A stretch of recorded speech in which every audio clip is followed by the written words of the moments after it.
Good morning, everyone. Welcome, council, and staff, and members of the public. We'll call this meeting to order. Disclosure of community interests. I have three.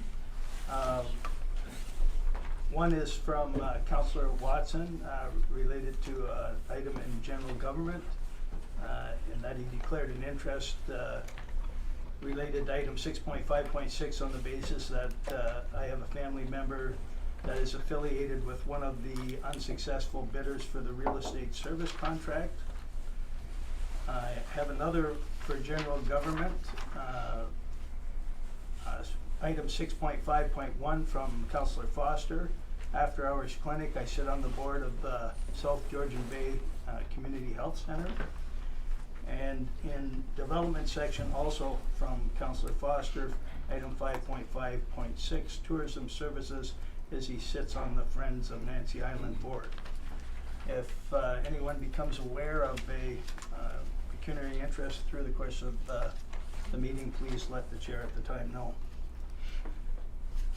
Under community service sections, deputations, presentations, petitions, and public meetings, we have none. Unfinished business, we have none. And for other agency reports, I'll call our fire chief to the table. Morning, Mike. Thank you, Mr. Chair. So for the month of November, we responded to 113 calls for service, which is not terribly high, kind of right around average for November. A few notable occurrences. We had a call to a resident in the west end of town. I won't get into addresses because there's some creative wiring at this house. It was under renovation.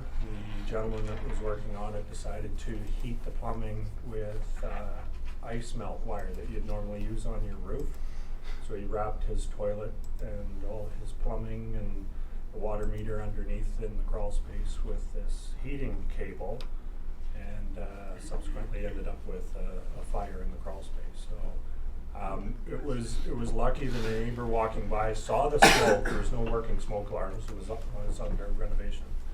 Saw the smoke through the front window and called it in. So we got there and were able to put out a small fire in the crawl space before it ended up in a fully involved fire. So it was just lucky the time of day that it happened and somebody saw it. So we had another incident involving a couple of seniors had disposed of some smoking materials in their garbage can.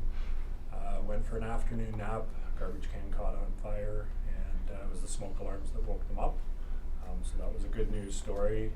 The lady did get taken to the hospital. She did have some minor smoke inhalation, but again, the fire was knocked down quickly. It wasn't a major incident, but another example of smoke alarms and how they work for us. We had a mutual aid call in Collingwood last week. We didn't help them at the scene, but we manned their station and responded to a call from MVC to help them out. All their resources were at the call that they were at. It was in an apartment complex.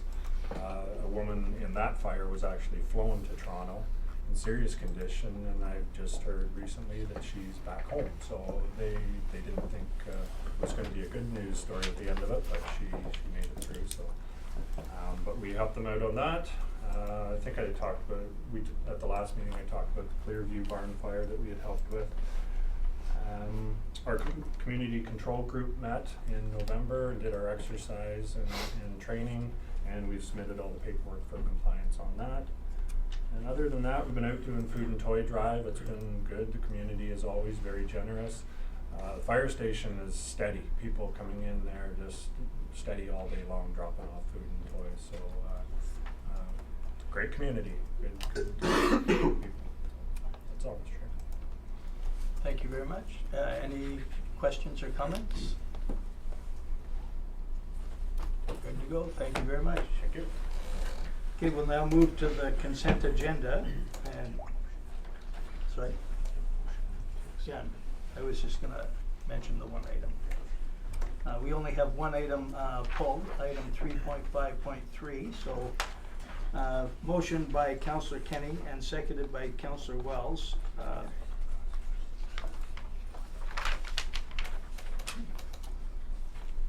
I guess I do read this part, right? This motion is for Okay, I was looking at the other one, thank you.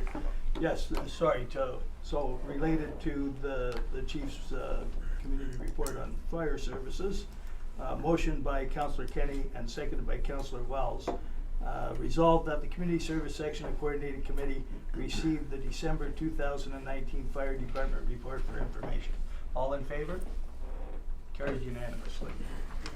And then on the consent agenda, I already said the one item, so we had motion by Councillor Foster and seconded by Councillor Watson. Resolved that the Community Service Section of Coordinated Committee hereby received the December 12th, 2019 consent agenda items 3.4 through 3.7, and that all the recommendations contained therein be adopted, excluding agenda items pulled from the motion and voted on separately.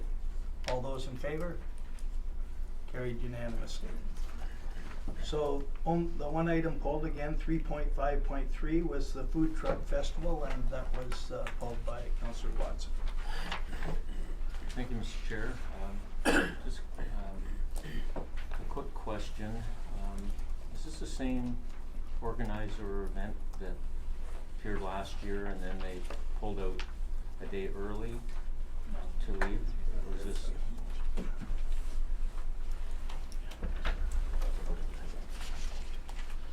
Through you, Mr. Chair. No, that was a different event. Okay. Yeah, this organizer was there the entire time it was scheduled to be there. There was a couple of minor logistical concerns which we've talked about, and those will be rectified for this year. Okay, because I noticed you said the hiccups here, and I Yeah. thought maybe that referred to it. No. But they're still evaluating.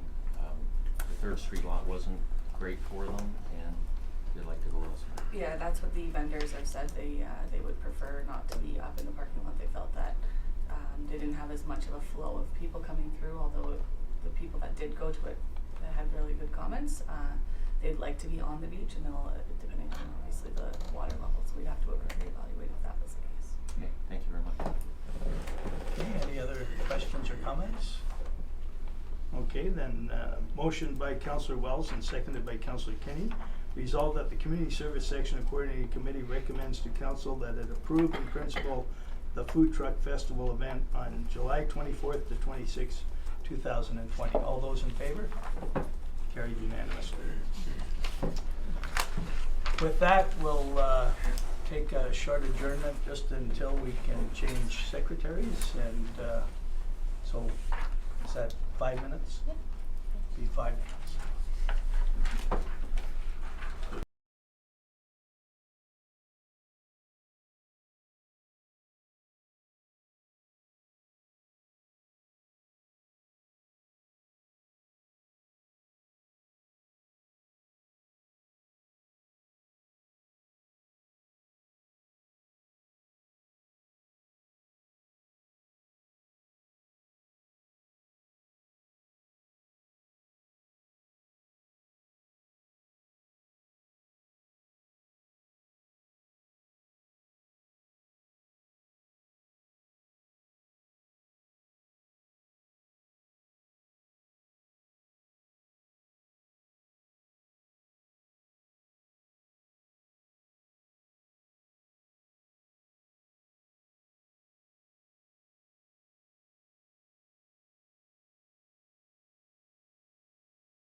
Good morning. I'll bring this meeting back to order. We'll deal with the Public Works section. Just a reminder to council, if at any point during this section you feel you might have a conflict, please declare it at that time. Moving on, we have no deputations, presentations, petitions, and public meetings. We have no unfinished business at the moment. We're receiving no other agency reports today. Under the consent agenda, I will just note there were 2 items that were pulled. One being 4.5.1, the Oakview Woods Outdoor Rink Emergency Repairs. And the second one being 4.5.3, the Golf Course Road Traffic Study, Traffic Calming Recommendations.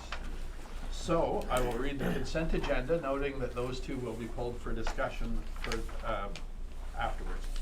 So it's moved by Councillor Belanger, seconded by Councillor Wells. Resolved that the Public Works section of Coordinated Committee hereby receives the December 12, 2019 consent agenda items 4.4.1 through 4.7.4, and that all recommendations contained therein be adopted as amended.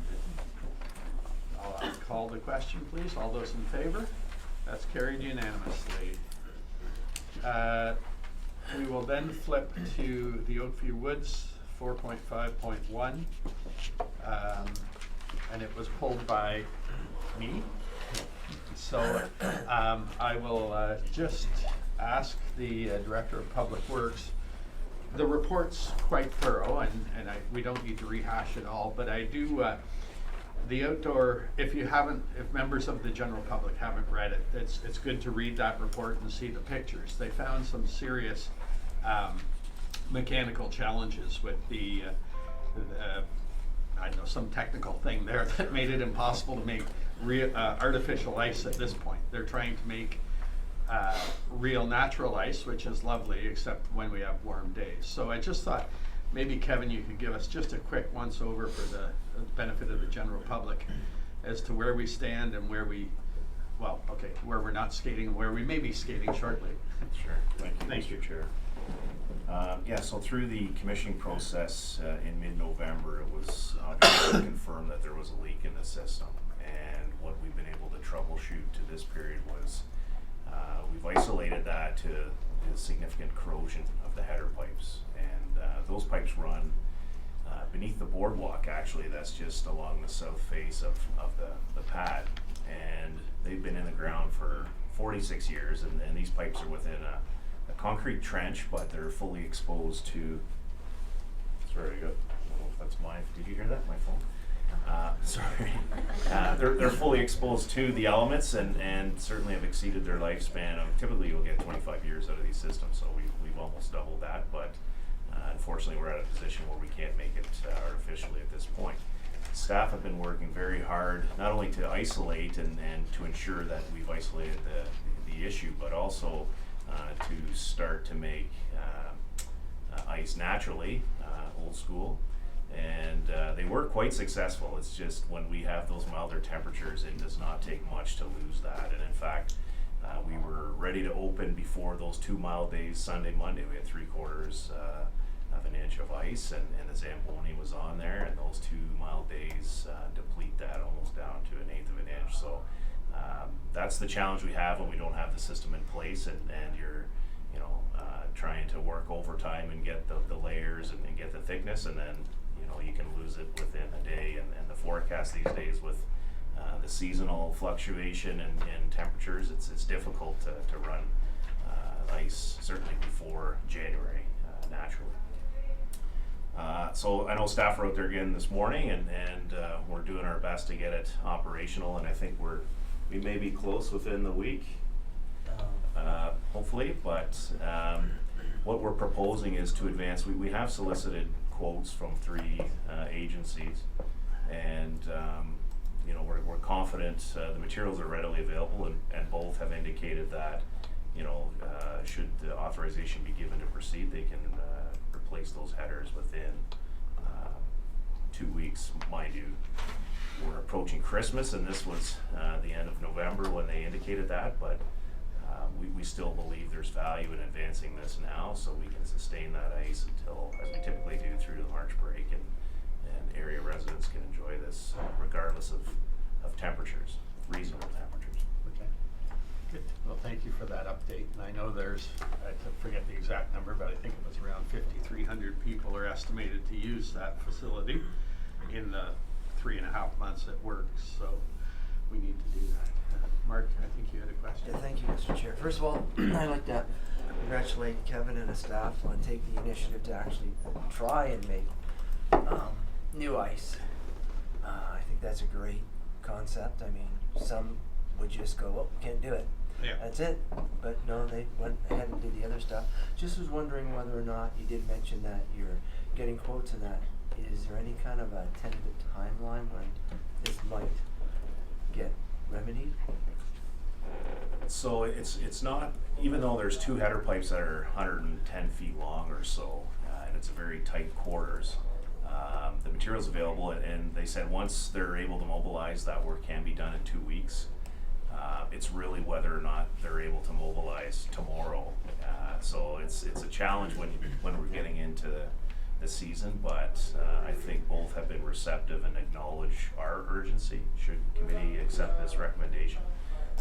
So I am confident that if they can't mobilize immediately, certainly we'll have them here as soon as they can, and 2 weeks thereafter we should be done. So beginning of mid-January, I would hope that we're in a position, and who knows, maybe the temperatures will be cold enough that we'll continue to make the natural ice, and then this will just transition into that artificial operation is sustained during those milder temperatures, and we may not see a break in time from the skaters once we open the doors, so to speak. Excellent. Thank you. Councillor Watson, you had something? Thank you, Mr. Chair. If someone had laid a bet with me how old the rink was, I would never have guessed 46 years ago. I didn't realize it was that long ago, but I think it's a credit to the staff over the decades that they've almost doubled the life of that system to this point. I think we made a fairly major investment a few years ago for a new chiller in that with the system. So we've got some components that are newer, and I think it's a good investment to fix this up and get it going. So. Okay, well, if there's nothing else, and I know some of us know that after 46 years, things break down a little bit, so we're glad you're looking at it. So I'll put this out. It's resolved that, it's moved by Councillor Kinney and seconded by Councillor Belanger. Resolved that the Public Works section of the Coordinating Committee does hereby receive the update report pertaining to the Oakview Woods outdoor rink for information. And further, that staff be authorized to advance the replacement of the existing header pipes in accordance with a request for quotation process with special consideration to contractor scheduling, including immediate mobilization and commissioning. And further, that the financing of such contract be drawn from the Parks Reserves or General Reserves.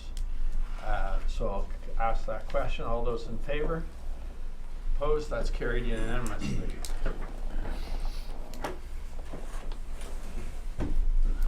Keep these. And then the next item was the Golf Course Road traffic study, traffic calming recommendation. It was pulled by Deputy Mayor Bray.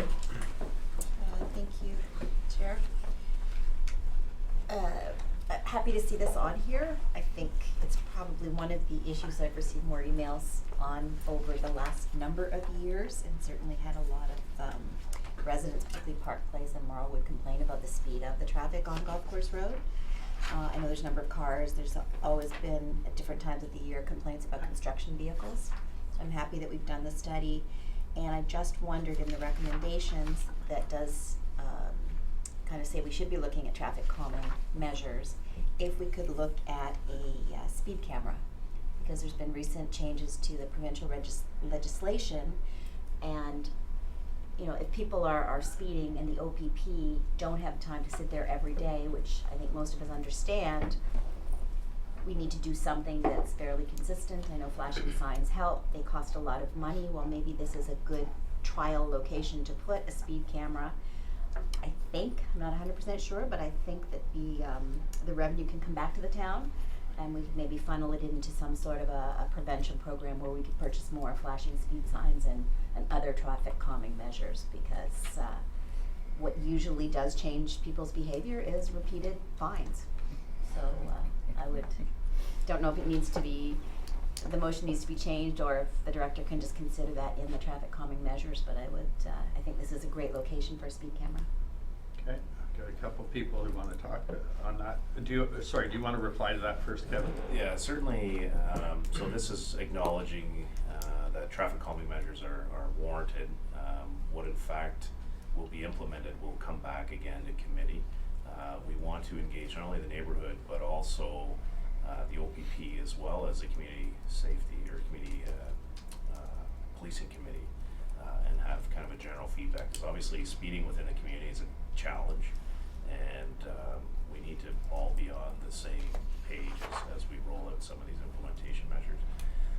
With respect to the automated speed enforcement, yeah, there has been legislation permitting that. I know it's still in its infancy, and certainly I think Toronto's probably going to be one of the leads in how that rolls out and how administratively that works.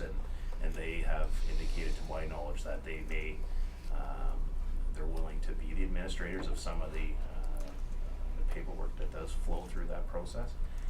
We have met recently with the county, and in the new year, January, February, we will be speaking collectively amongst the county public works officials to look at how this is going to roll out, and so we're consistent across the county on these types of measures.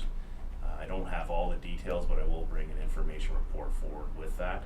I know it is restricted to school zones and community safety zones, so it's not kind of a town-wide permission unless, which is one of my questions, can you just put a community safety zone sign coming into the town and then leaving town and then apply those enforcement radars throughout?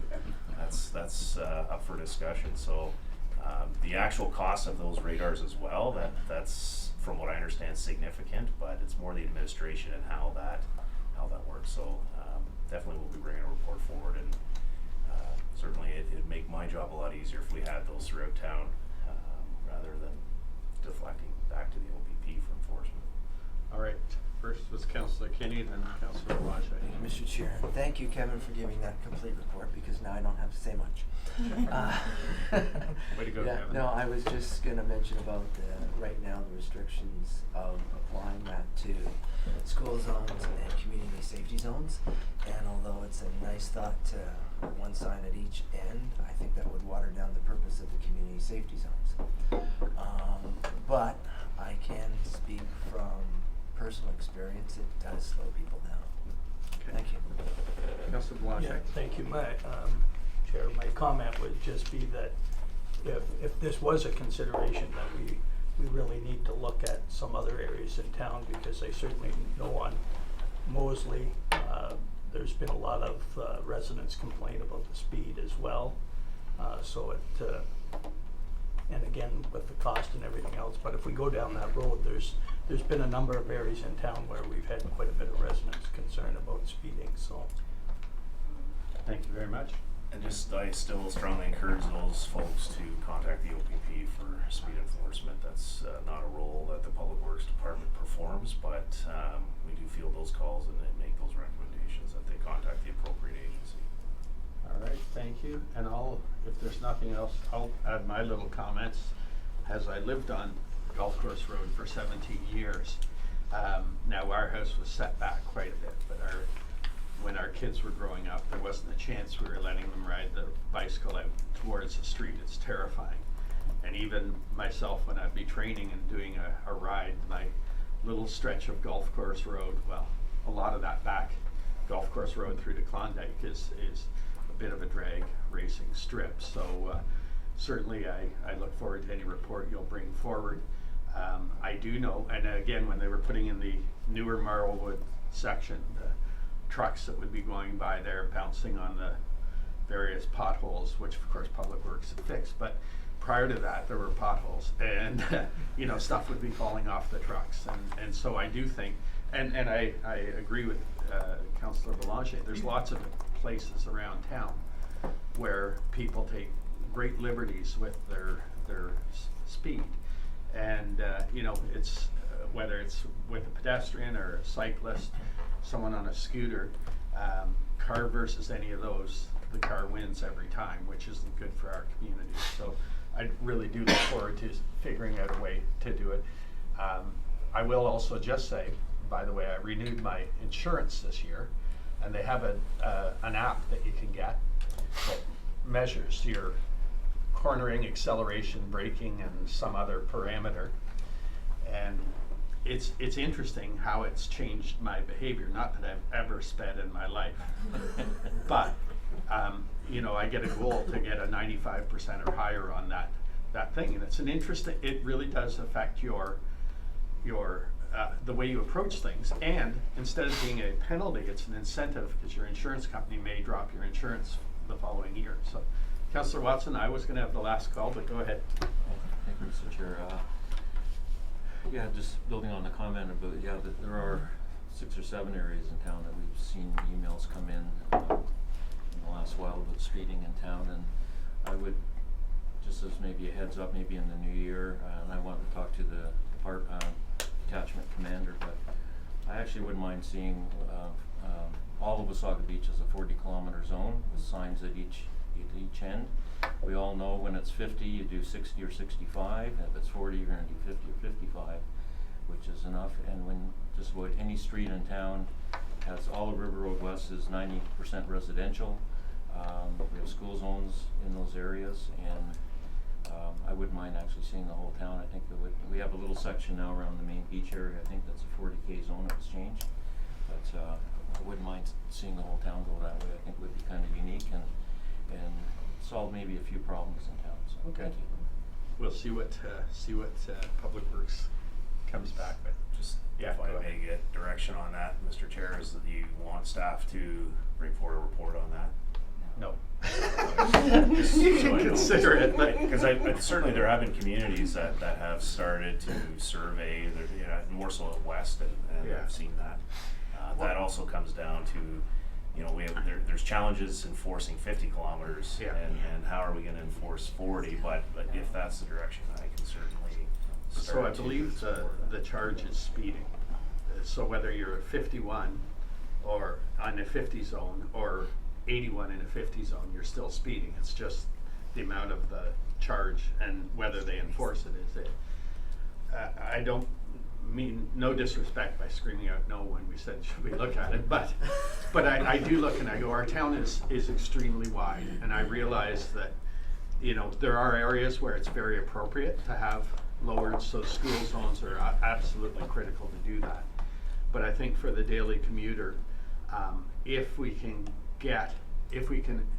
encourage our community to continue to, and our guests, but to be respectful of what our speed limits are, I think 50 may be acceptable. Councillor Watson? I'll just make one final comment. If you may recall, some of us around the table a few years ago, there was a petition for Shore Lane to go to 40 because of the narrowness of the street and the high pedestrian traffic, bike traffic, because it's part of the trail system along there. To go that way, it was turned down at the time, but I was in support of it at that time to reduce that, because it's heavily used by the public and then walking, share the road type of thing. But we're talking about almost a half of a normal roadway down on Shore Lane. So I was happy to see that come forward, but it was turned down.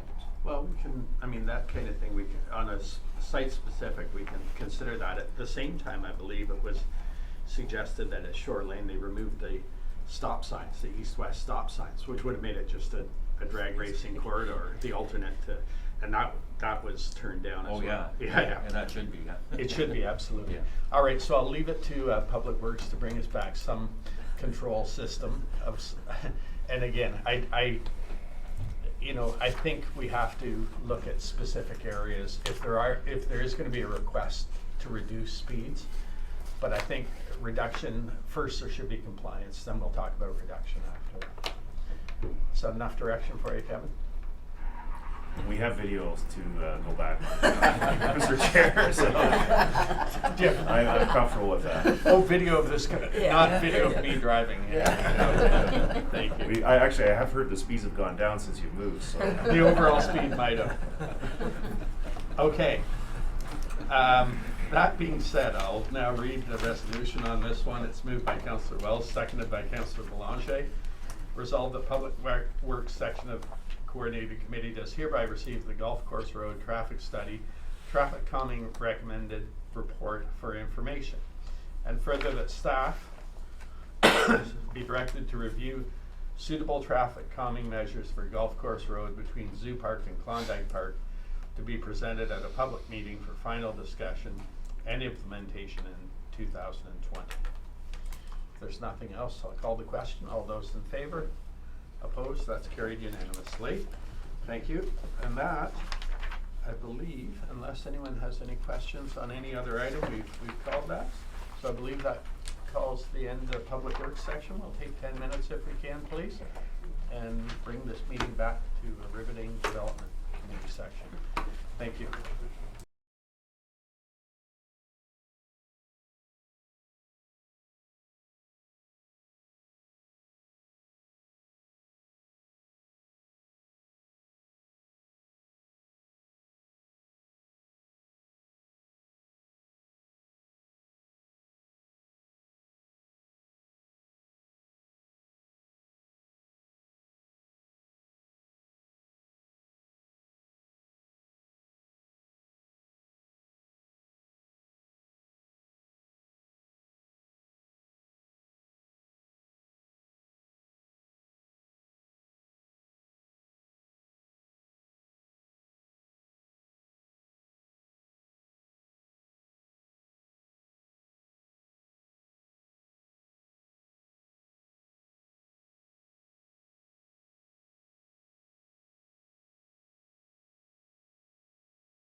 This section of coordinated committee back to order with development services. Deputations, presentations, and petitions, we have none. Unfinished business, there's a number of items on the list. If anyone has no questions, I will move on. There are no other agency reports. We have a consent agenda, and there are 3 items that have been pulled. They are 5.5.6, delivery of tourism services. 5.5.8, new unit and building reports, and 5.5.5, building department matters. Switch versions because I'm reading the wrong one. Okay, so all items listed below will be approved by one resolution. There will be no separate discussion of these items unless a council member requests it, in which case the item will be removed from the consent resolution and considered immediately following adoption of the remaining consent agenda items. Resolved that the Development Services section of Coordinated Committee hereby receives the December 12, 2019 consent agenda, items 5.4 through to 5.7, and that all recommendations contained therein be adopted as amended. This is moved by Councillor Boulanger and seconded by Councillor Wells. All in favor? And that passes unanimously. First item to be pulled was 5.5.5, building matters, status of open building permits for the town of Wasaga Beach. And this was pulled by Councillor Watson and by myself. Councillor Watson. Thank you, Madam Chair.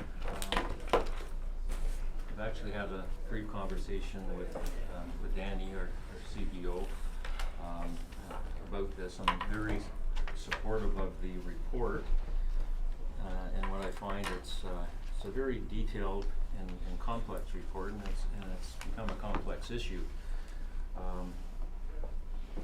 Just reading from the report, it seems that most building departments over the decades, I guess, have subscribed to the permit holders being responsible to close out their file.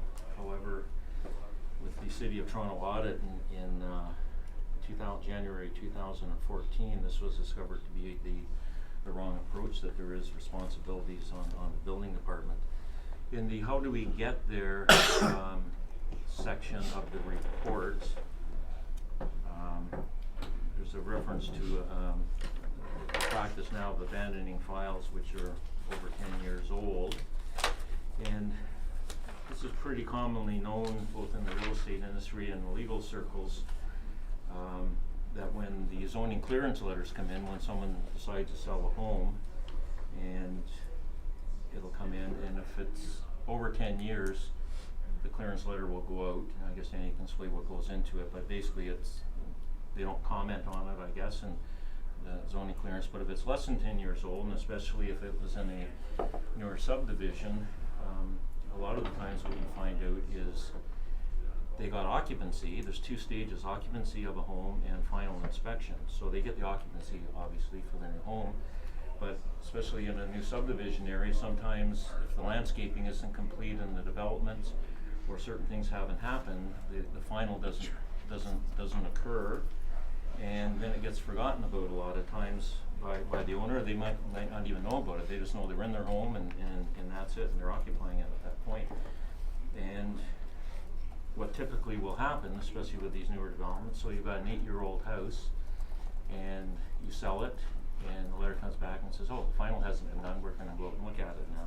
Well, a lot of times the owners go out and finish the basement on their own. They may get a permit for it, but more chances are they don't. They get they're a handyman, or they get their brother-in-law in to do it, so you're doing wiring, plumbing, and this. And one of the big things is you start putting bedrooms in the basement, and if the basement windows aren't large enough to be an escape, then the windows have to come out, and you have to address that. So it can cause a lot of issues going forward for people, and I'm noting that in the file, and in the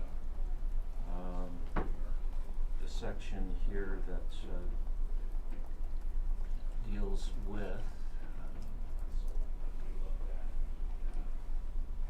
our analysis, the analysis section. The last paragraph, it talks about the resources involved with it. They're also talking about these structures that are now being assessed are well into their life cycle. natural signs of aging will be present. There may be different building codes at the time. If it's old enough, that could be under a different code than it is now. So there's a lot to be aware of, and I guess the main point I'm going is going forward. I just hope the building department can be fair with people, because a lot of times they just don't know. They buy a new house from a developer, and it just gets lost in there, or things happen, and go from there. So, but very supportive of the report. It's a very detailed report and very well done. Thank you. I don't know if Danny wants to comment on it. Would you like to comment, Danny? Yeah, thanks, Madam Chair. Yeah, and Councillor Watson, you've actually covered it off really well. We will take a very fair approach as we go back on the older permits. You know, the code has changed over the years, and we have every copy for the last several years. So it really becomes about, I see it as an opportunity. It's an opportunity to get out there, and we need to deal with these files. And it's an opportunity for us to demonstrate that we will take a fair approach, and it's an opportunity to educate the public on the building permit process. So when we're going back in and looking at those older files, it almost becomes a bit of a condition assessment that we're going to be doing on these houses. If you go back, if we're going into a 10 or 15-year-old permit, you know, we're gonna be assessing to see if you know the work that was undertaken matches the scope that was identified in the building permit. We're going to obviously identify that if the deck shows signs of aging, we're going to state that it shows signs of aging. Where we would have to take action is if we would see something that is very unsafe. But even if we were to have to deal with a situation like that, again, we would take a fair approach with the individuals. So we're not going to go out heavy-handed on these, but I think you know, we owe it to our residents to not turn our back on files just after 10 years. It just continues to compound the problem that every year we have a new batch of files that we're not going to deal with. Thank you. Councillor Blanchet? Yeah, thank you, Chair.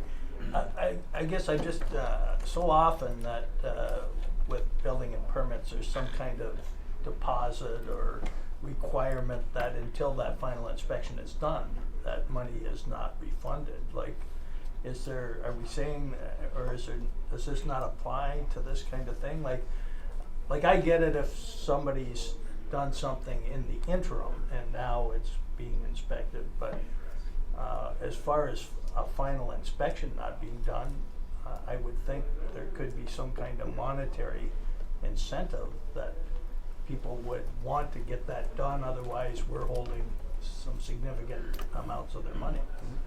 Through Madam Chair, to Councillor Blanchet, not every file has a deposit attached to it. For example, if somebody's building a garage or a deck, you know, they'll pay their permit fee, but there wouldn't always be any kind of a deposit. Now, on a new single-family dwelling since 2009 in West Sauga Beach, we've collected a lot grading deposit, but it's $1,000, and quite frankly, a lot of people walk away from that, and that's, you know, we have somewhere in the neighborhood of 450 files with outstanding lot grading deposits. So we certainly, and I have in the past in previous municipalities that I've worked in, where we did tie the lot grading deposit to the final inspection, and it was very effective. But in that municipality, our deposit was $5,000. So you know, I've had extensive discussions with Mike and Kevin about this. We want to be careful, you know, in increasing that lot grading deposit number. We want to be careful not to punish the people that obey the rules for the small percentage that don't. I hear what you're saying, but not every file has it. But you're thinking about ways of... We're always thinking about it, Okay. and I think, you know, just you know, it's a good opportunity to talk about the new software. What we'll have built into the new software once we get it implemented is you know, there'll be flags on properties. You know, when a permit is issued, if the permit goes inactive for 6 months, there'll automatically be a notification that gets generated, and we'll know to follow up. And these are ideas. They're not our own. I mean, a lot of them come out of the auditor's report for Toronto, and they were suggestions on how to best manage the business. Thank you. Thank you. Seeing no comments, I'll make mine. I think it's great to see that the money we were given by the province for efficiency is being used for software that will make a difference in this department. In the conclusion of the report, it said that staff are committed to moving ahead with a clear focus on resolving legacy issues, with your sights set firmly ahead on opportunities to improve service delivery. And for me, I think that sums it up. So thank you very much for bringing this forward and for presenting a solution, not just telling us that we have a problem. Thank you.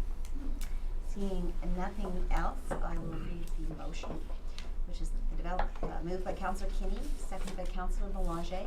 The Development Services Section of Coordinated Committee received for information the report on the status of open building permits in the town of Wasaga Beach, and the Development Services Section of Coordinated Committee recommend to Council that it direct the town's chief building official to draft a strategic plan for the Building and Development Standards Department as outlined herein. Staff report, build, status of open building permits, RTC. All in favor? That carries unanimously. Thank you very much.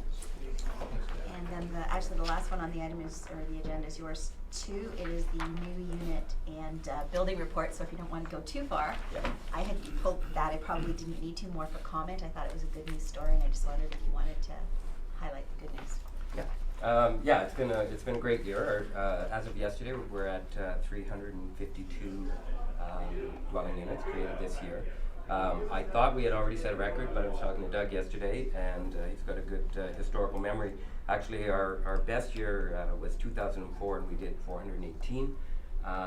So I'm gonna say that we might be in striking distance of that based on what we're hearing. There's a couple of builders looking to get some applications in before the end of the year. So we're hoping we can reach that number. We have set a record for value of construction. I think we're somewhere in the neighborhood of $110 million in residential construction right now. So that is a phenomenal number. And good for Doug for being able to remember 15 years ago. I have a hard time with 15 minutes sometimes. Thank you very much. You're welcome. Thank you. So this motion is moved by Councillor Belanger, seconded by Councillor Wells. Resolved that Development Services Section of Coordinated Committee receives the November 2019 building reports for information. All in favor? That passes unanimously. And that concludes this portion of the agenda, so we will resume at, sorry? Is there one more? Well, I declared on 5.5.6, so I Did think I it has just to be read skip over it? separately. Skipped over it. Okay, item 5.5.6. Councillor Foster has pulled away from the table as he has declared a conflict of interest on this item.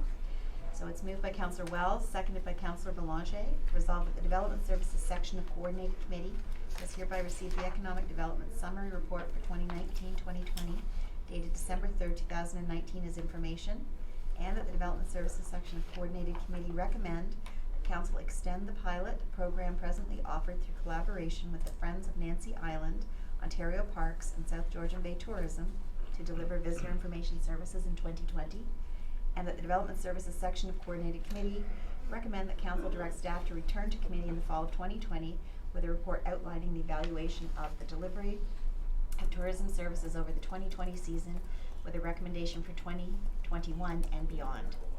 All in favor? And that one passes 6-0. Thank you very much. That concludes this section of Coordinated Committee, and we'll resume at 9:35 with General Government.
Joe.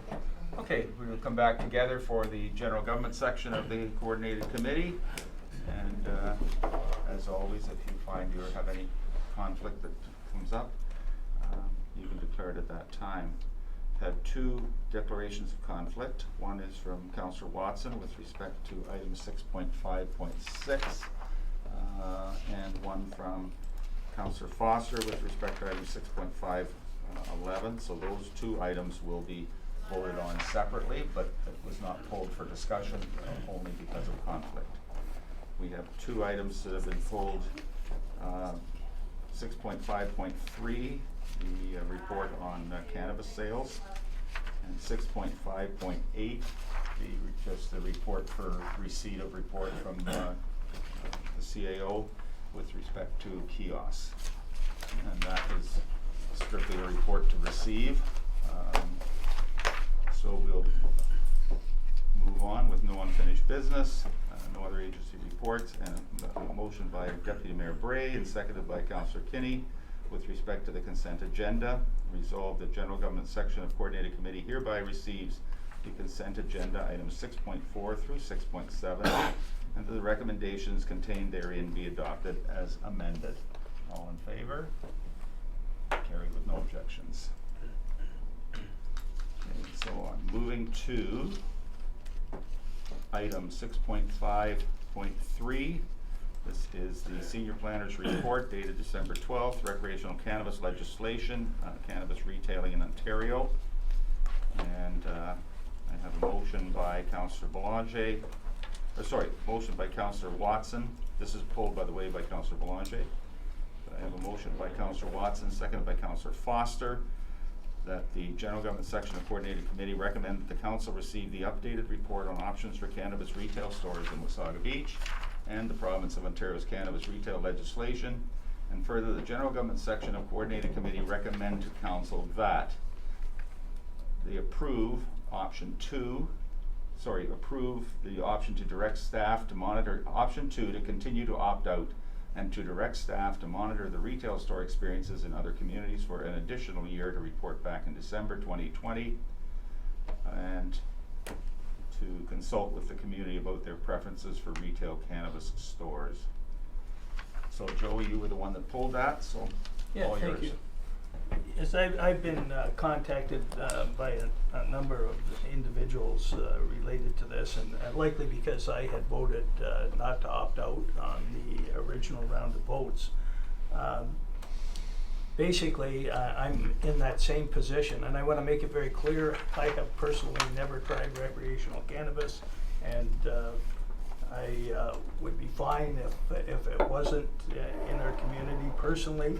But with that said, and talking to a lot of individuals over this past summer, we have dealt with and have in our community the use of recreational cannabis, and we are going to deal with all aspects of that related to bylaw and enforcement, and I just believe that we might as well have some opportunity to derive revenue from that as well, because we are going to deal with all the costs and all of the possible negative association with where it's smoked and how it's enforced. So I just believe to continue to opt out is a form of denial. Like, it is here, we're dealing with it, and I believe we should get on with it, personally.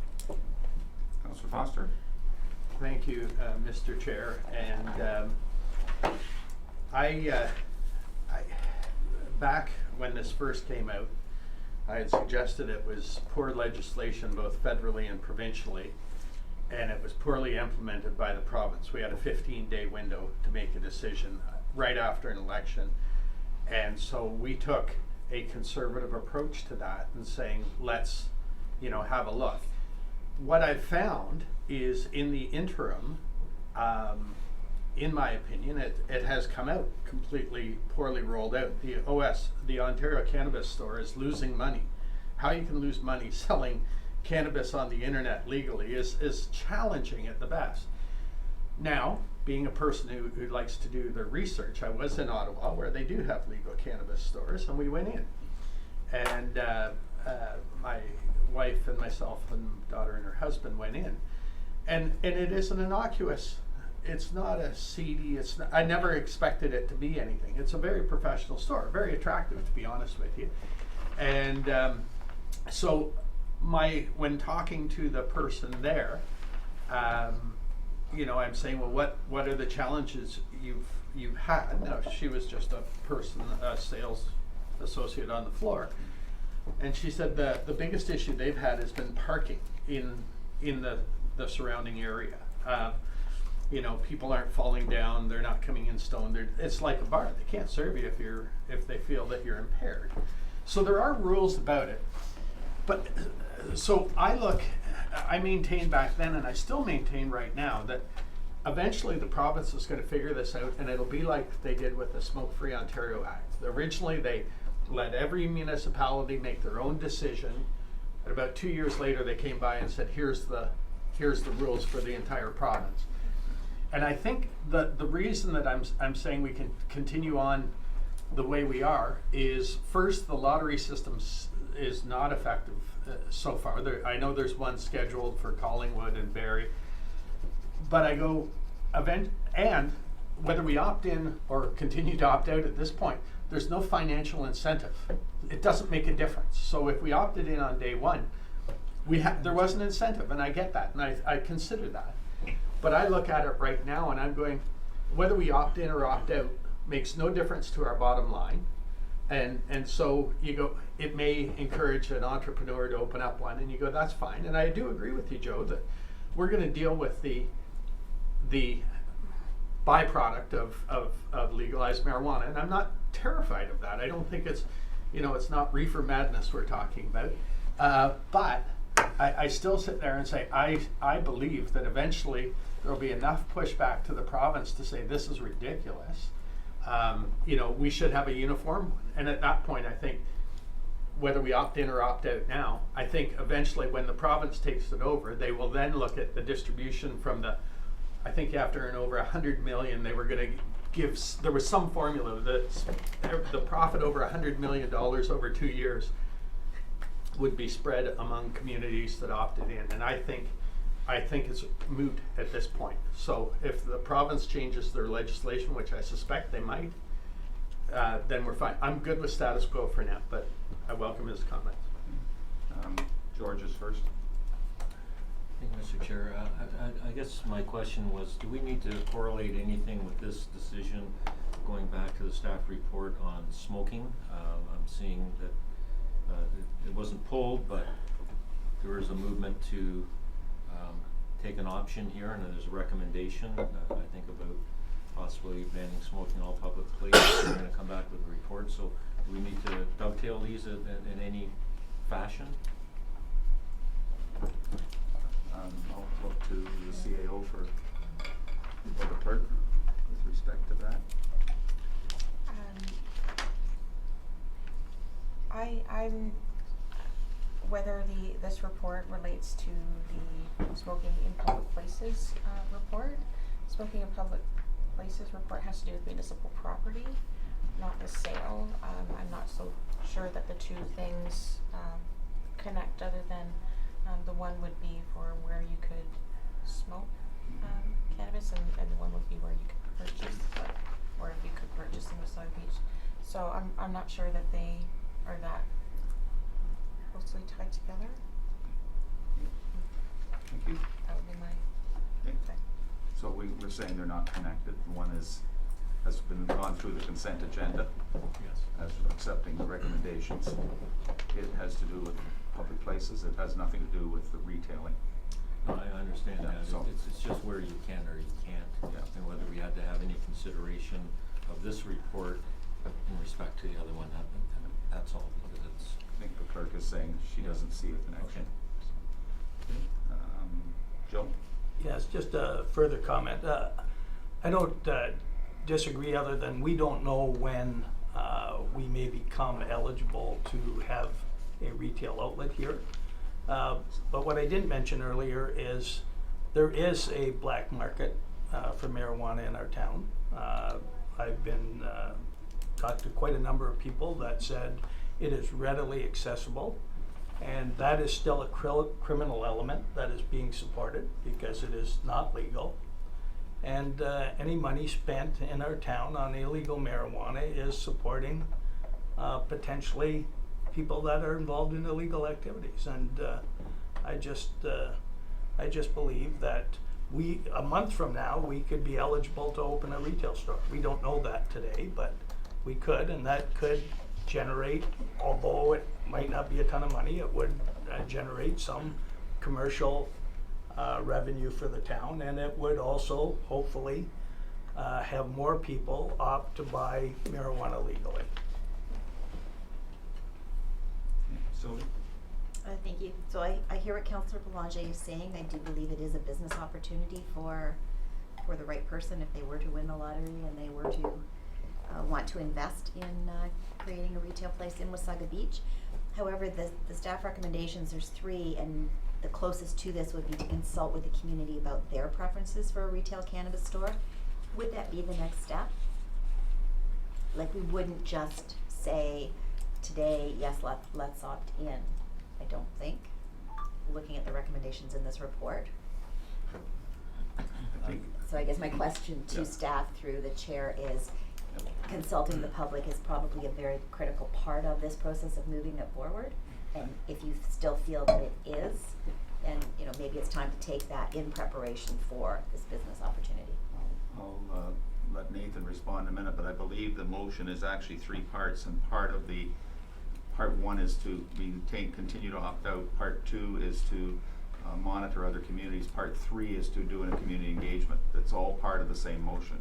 Right, but there isn't an option in here that would support Councillor Belanger's belief that we should allow a retail operation tomorrow. That's a different option than what's being Right, so it's not on here, so my question to staff is, do you still believe that we should go back to consult with the residents before we move to amending this motion to address Councillor Belanger's concerns?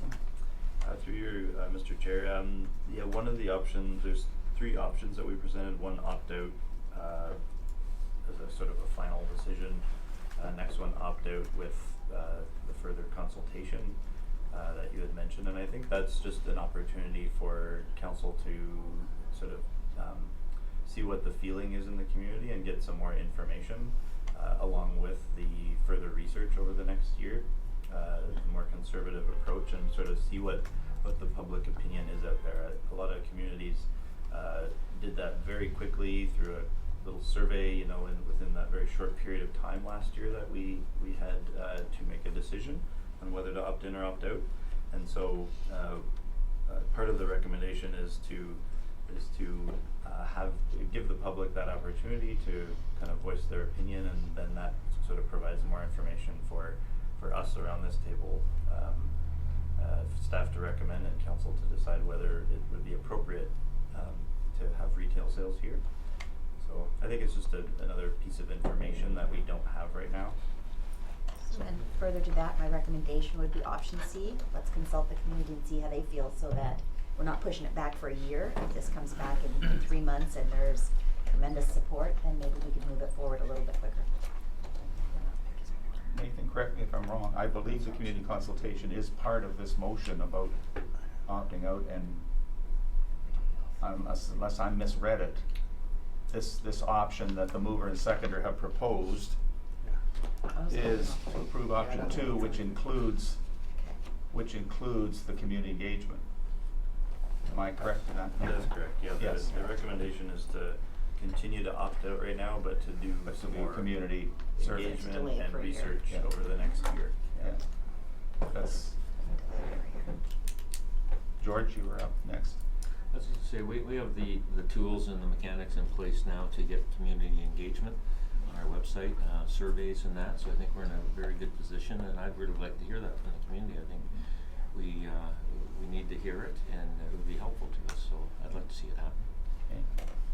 David? Thank you, Mr. Chair, and again, I seconded the motion to do that opt-out, but seek community input. And I have talked to a variety of people, related to this, who have used marijuana for non-medicinal purposes in the past. And they continue to use, and this is not necessarily in our neighborhood, but it is. Oftentimes they will try, some will try a cannabis store if it's available. Most will sit there and say the person that they've been purchasing their marijuana from, they'll continue to do it. It's for what I believe in my experience on this is when you go into a cannabis store, it's people who would never have purchased illegally or don't know how to purchase illegally who will come in, and they give you a discussion on CBD versus THC and Steva versus everything else. So I'm in favor, I am still supportive of option 2. If there was an incentive to the town to opt in at this point, I'd be amenable to that, but I think right now a little more research, and I might suggest that we hold a public town hall and invite people to come, but have big plates of munchies there just in case. Sylvia? There isn't legislation on Yeah. edibles yet, just so you know. Deputy Mayor? Thank you. Okay, so I obviously misunderstood. I thought we were choosing A, B, or C. So if we get A, B, and C, my only concern is that we are making it a minimum of a year before this can come back to our community. So we might go out and ask for feedback, but we're saying a report back in December 2020. So we have said we will not make a decision about opening retail for at least another year. And that's postponing a business opportunity in my mind. So I don't know if we could maybe just change that, report back when we Well, I have guess you're information, or, Okay, you're asking for an amendment then. well, I'm So just we'd have seeing to if put the there's, amendment on the you know, floor. interest at the table, because that's my concern with that is where it is a business opportunity for someone, but what we're, you know, almost denying by saying, oh no, we're gonna get a report 12 months from now is that opportunity for that business. Yeah. So you're asking for an amendment to what date? I would just remove the date. So rather than say for an additional year to report back in December 2020, direct staff to monitor the retail store experience in other communities and report back. Because at this point, we all acknowledge that there really haven't been any retail stores open near our community, so it's very hard to get feedback. But if one's opening within the next 3 weeks, you know, 4 months, 6 months from now, you might have really good feedback, and you might say, hey, we should have one for next. So you're moving an amendment that would end the statement, direct staff to monitor the retail store experiences in other communities, and delete out And report for and report back. as soon would as be the possible, or amendment. as soon as relevant. Okay, is there a seconder to that amendment? Mark? Okay, so Sorry. it's moved. If I'm- We'll come back to discussion in a minute. Okay. The motion's been amended, or moved amended, so it's seconded by Mark. Okay, so now the discussion is about the amendment only. David? Well, the challenge I have with the amendment is in the staff report, option number 2 reads very different. At this time, staff have provided 3 options as noted below, which is different than the 3 options that are in the resolution that's in front of council, the original resolution. So option 2, which I think George and I continue to opt out of the request that staff continue to monitor the retail store experiences other communities with the option to consult the community about their preference and report back to council in 1 year. Option B is, that's suggesting being amended, is direct staff to monitor the retail store experience. And then there's an option C that's consult the community about their preferences. So there's 2 different, in the body of the report, and this is where I was confused what you were reading. In the body of the report, it says opt out, consult the community, and get back in a year. I'm okay if they opt out, consult the community, and get back in due course, like when they've finished their study. I have no issue with that. That's the amendment. But the amendment, it's, The motion's different than the report. the motion is different than in the report. So if you could, That's my confusion. if you could give me the amendment again, sorry, whoever, because there's 3 options in the report, and there's different options in the original resolution. So I want to make sure I'm 100% clear on that. Okay. Sorry to do that to you. No, that's okay. The motion that was on the floor, moved by you and George, Yes. was a 3-part, it was a 3-part motion. Continuing to opt out, directing staff to monitor Okay. for an additional year, and to consult the community. Oh, I see, okay. I Those got were it. the three parts of option 2. Okay, That is what is moved. right. The amendment that has been made by Deputy Mayor Bray, seconded by Councillor Kinney, sorry, is to remove the part with respect to the year and simply direct staff, part B would be to direct staff to monitor the retail, historic, and other experience in other communities and report back to committee with not a timeline Okay. attached. Thank That's you the for that amendment. clarification. I'm okay with that. It Okay. was The about other two amendment. parts, A and C, can stay the same as they were. Perfect. Thank you. I Okay. appreciate that. Are we all clear? Yes. Okay, all in favor of the amendment? Amendment is unanimous. Okay, so now we go back to the original motion.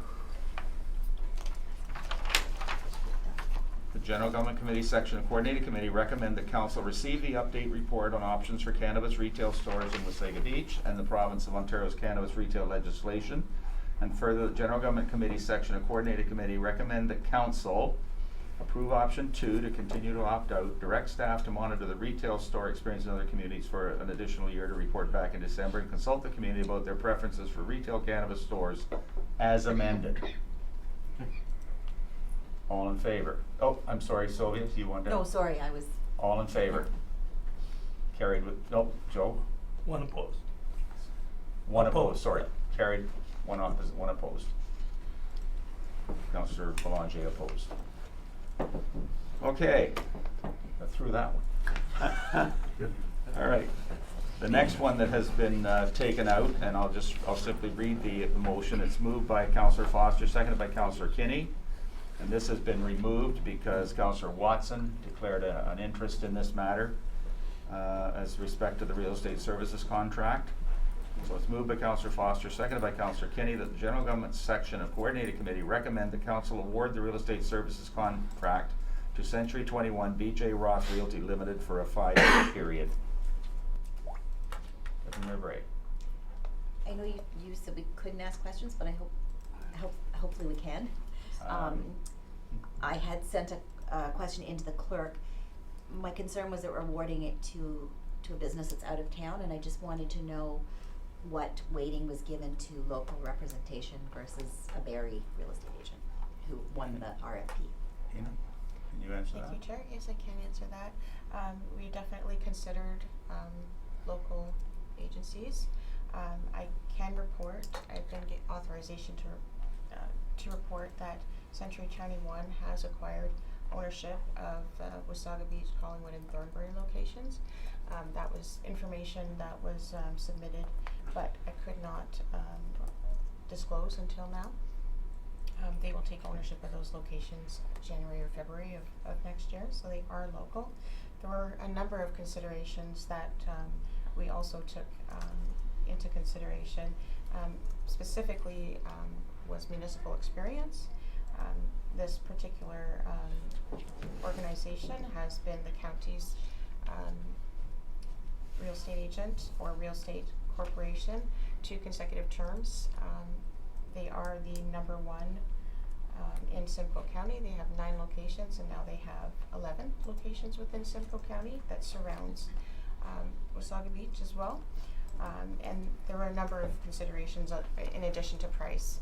Their price was the lowest, tied with another real estate firm, but that unfortunately the evaluations were specifically done on the proposals that were submitted, and one of the proposals did not submit enough information for me to evaluate, as well as the other person that evaluated.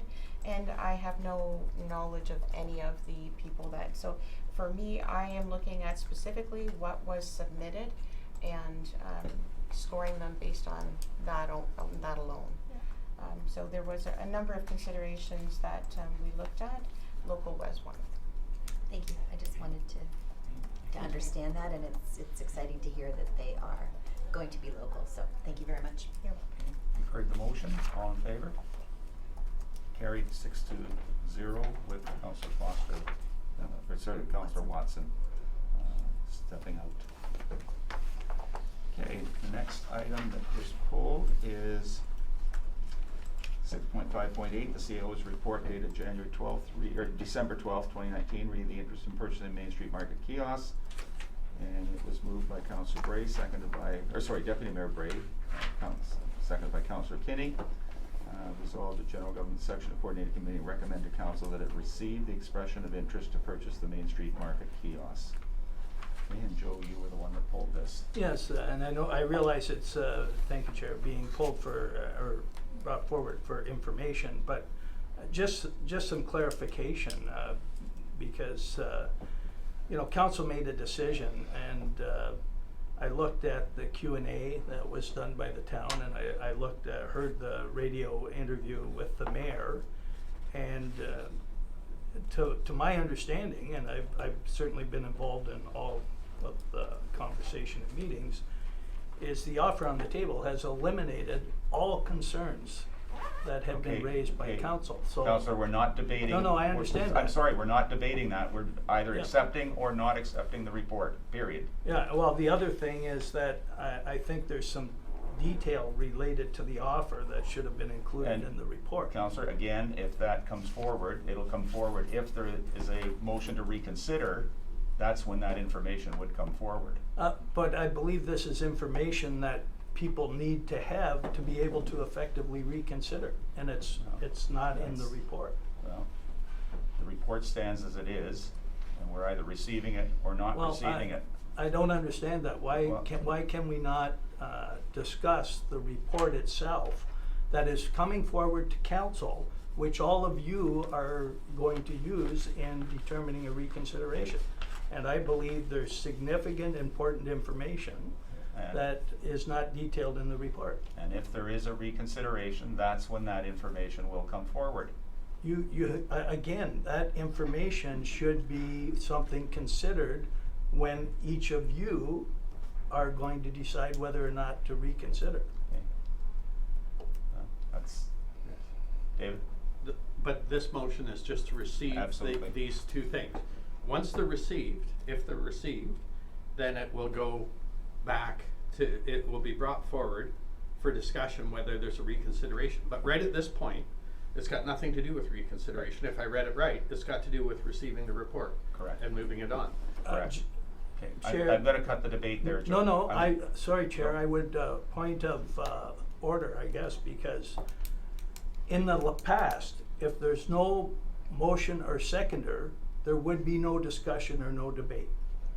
So there would be no option for this to be discussed in future. Okay, so, point of order's been called, my decision is challenged, so therefore, I have to turn the chair over to someone, Deputy Mayor Bray, to determine if point of order is upheld. In other words, I've been challenged on saying we're not discussing it. Councillor Belanger has called point of order saying it needs to be discussed. So, having been challenged, I have to turn the chair to someone, Deputy Mayor Bray, and you have to decide as a group To rule on the whether point to of order. to rule on the point of order. So I No, don't. it's not the point of for- order, Joe. Point of No, order but is- for clarification, you did not call the point of order on what I said.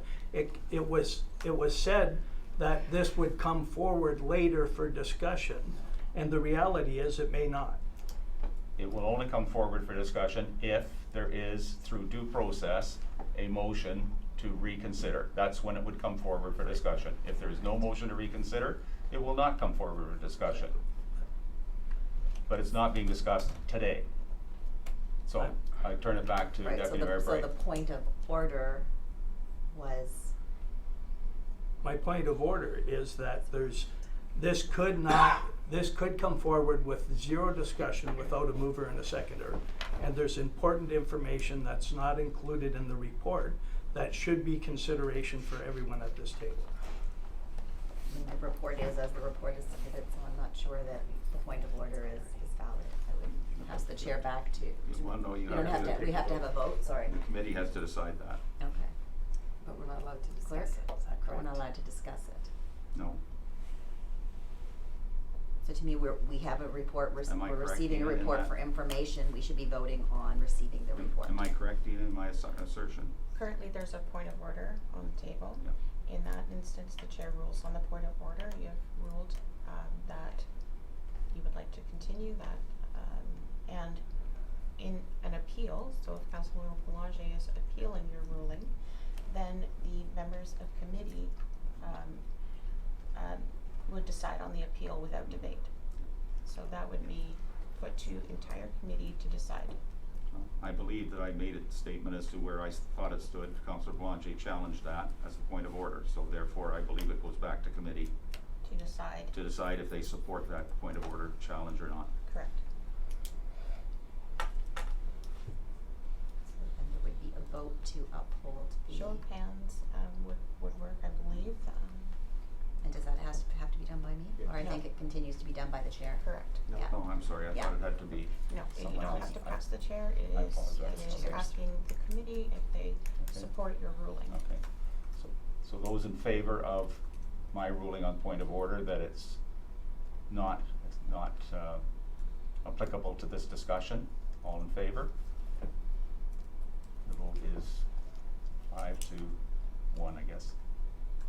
So the point of order is turned down, and so we will go back to the original motion of Councillor, or Mayor Baffolchi. You wanted to say something about it? Well, I think because the public is watching this and I want it to be made clear, is that in order to discuss this offer, council would have to make the decision to reconsider selling kiosks. To date, the decision was already made by council to not sell these units.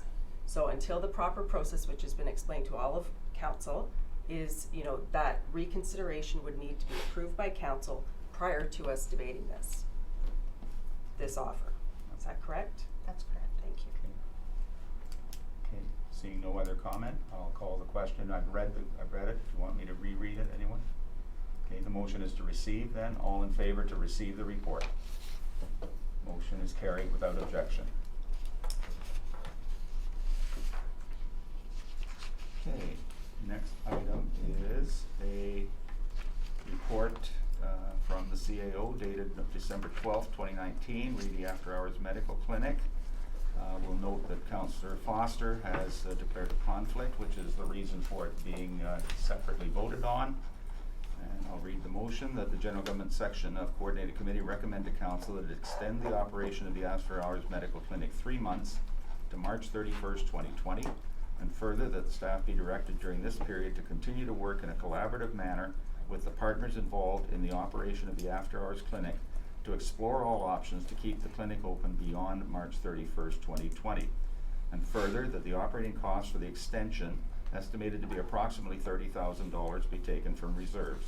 And further, that staff report back to committee by March 17, 2020 at the latest on the results of the discussions.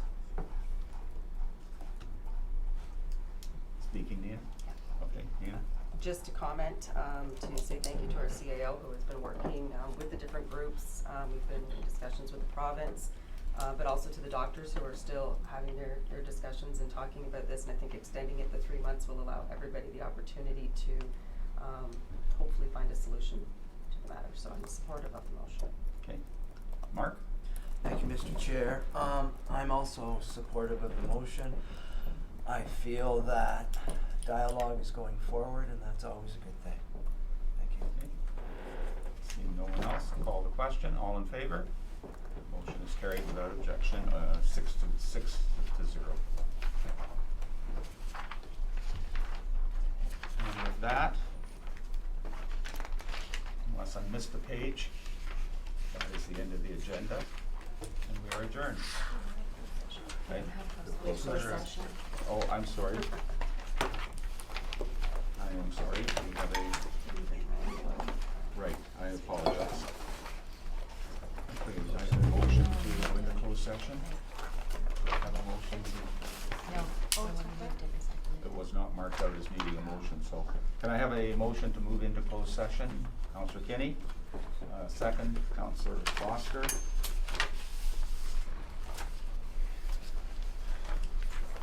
Resolved that pursuant to section 239, 2B and 1 of the Municipal Act 2001 as amended, the next portion of December 12, 2019 coordinated committee meeting will move into closed session to discuss personal matters about an identifiable individual, including municipal or local board employees and a trade secret or scientific, technical, commercial, financial, or labor labor relations information supplied in confidence to the municipality or local board, which, if disclosed, could reasonably be expected to prejudice significantly the competitive position or interfere significantly with the contractual or other negotiations of a person, group of persons, or organization. All in favor? Carried without objection. And we are in closed session.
Okay, we're back from closed session and into open session. We have two motions. The first, it is, I need a mover and a seconder. Resolve the coordinating committee receive the external board meeting minutes provided in closed session for information. Moved by Mark, seconded by Deputy Mayor Bray. All in favor? Motion is carried without objection. I have a second motion. Resolved that coordinated committee confirm the direction provided to staff in closed session pertaining to a legal matter. I need a mover, Mayor Fulci. I need a seconder, Councillor Watson. I don't think my tongue woke up with me this morning. I think I woke up, but the tongue's still there.